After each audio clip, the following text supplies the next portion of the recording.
Friends, మీ తల్లిదండ్రులను first ప్రేమించండి, ఇంకెవ్వరిని ప్రేమించద్దు.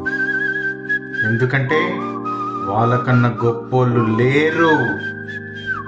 అందుకోసం చెప్తున్నా, వాళ్ళని గౌరవించండి, వాళ్ళని బతికినంత కాలం మంచిగా చూసుకోండి. ఇది మీరు ఎప్పుడైతే మర్చిపోతారో ఆ రోజు మీకు కూడా విలువ ఉండదు. ఎవ్వరూ మీకు విలువ ఇవ్వరు.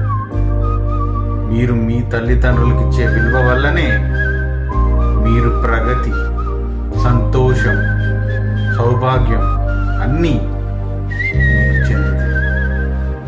So friends, respect your parents, worship them. Even God is second after them. దేవుడికి మాత్రం దండం పెట్టుకోవటం లేచి, కానీ బిఫోర్ దాట్ లేవగానే తల్లిదండ్రులు స్మరించుకోండి. Thank you.